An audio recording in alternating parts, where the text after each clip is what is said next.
Hi everyone. I will tell you why should you visit nutrition center at least once. ఒక్కసారైనా nutrition centre మీరు ఎందుకు visit చేయాలో నేను క్లియర్గా ఎక్స్ప్లెయిన్ చేస్తాను. So first of all nutrition సెంటర్లో మీకు 9 డిఫరెంట్ పారామీటర్స్ని తెలుసుకోవచ్చు. లైక్ మీ హైట్ టు వెయిట్ టు మీ body mass index BMI levels check చేసుకోవచ్చు.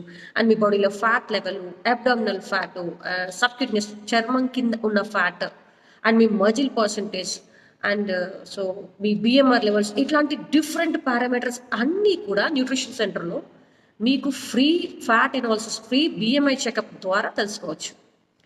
అండ్ సెకండ్ ఇంపార్టెంట్ పాయింట్ ఏంటంటే ఈ న్యూట్రిషన్ సెంటర్కి డైలీ డిఫరెంట్ పీపుల్ వస్తూ వెళ్తూ ఉంటారు.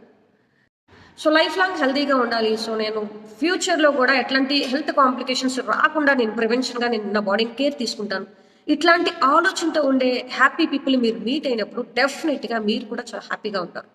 And third important point nutritional breakfast.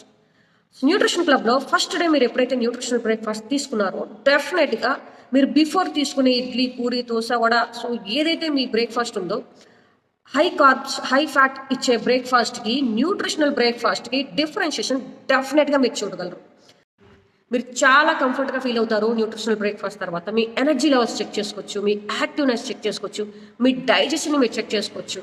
మీకు నచ్చితే 21 days అనేది లైఫ్ స్టైల్ కరెక్షన్ ప్రోగ్రామ్ అనేది మీరు తీసుకోవచ్చు. మీకు నచ్చలేదా నో ప్రాబ్లం, అట్లీస్ట్ మన బాడీ పారామీటర్స్ బట్టి ఏవి ఎలా ఉండాలి, ఏవి ఎంత ఉన్నాయి, ఇలా ఉంటే ఇబ్బంది ఏంటి, మీరు ఏం కరెక్షన్స్ చేసుకోవాలి అనేది మీకు కోచ్ క్లియర్గా చెప్తారు. కాబట్టి చిన్న చిన్న కరెక్షన్స్ మీరు చేసుకున్నా, మీ హ్యాబిట్స్ మార్చుకున్నా హెల్తీగా ఉండడానికి కూడా హెల్ప్ అవుతుంది.